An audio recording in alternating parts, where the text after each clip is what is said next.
I never thought I'd become the kind of husband who doubted his wife's every word.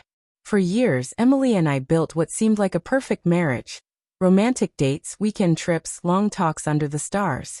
But lately something had shifted. She was distracted, her phone always in her hand, her smile not reaching her eyes when she looked at me.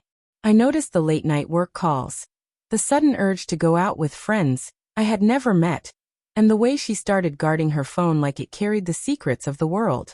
At first, I told myself I was imagining things. But deep down I knew.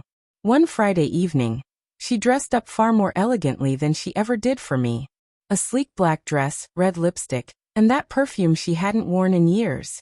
"It's just a girl's night," she said casually, slipping her heels on. But I caught the flicker in her eyes, the hesitation in her tone.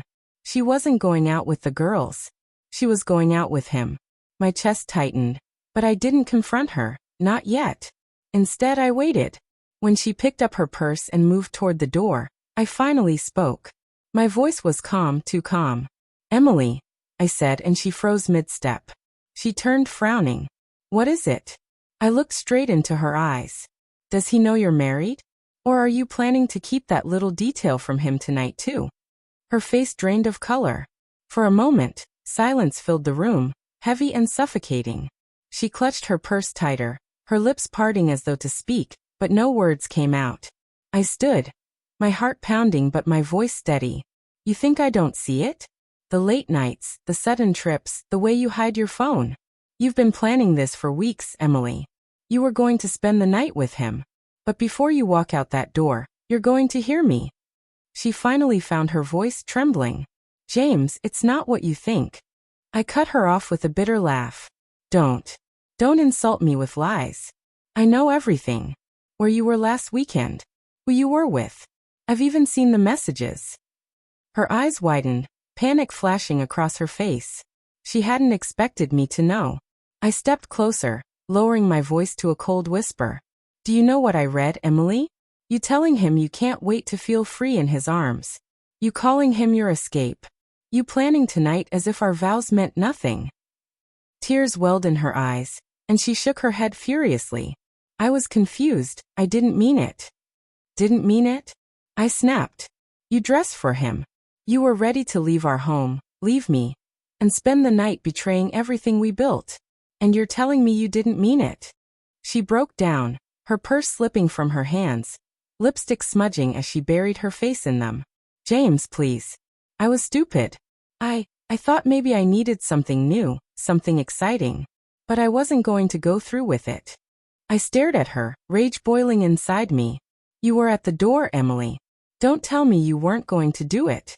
You were one step away from destroying us." The room felt like a battlefield, her sobs clashing against my fury. For the first time in our marriage, she was stripped bare. Not the loving wife I thought I knew, but a stranger standing guilty in front of me. Finally, I said the words that froze her in place, words sharper than any blade. "If you walk out that door tonight, don't ever come back. Because once you give yourself to him, you'll never again have a place in this house, or in my life." She stopped crying instantly, looking at me as if I had struck her. She knew I meant it.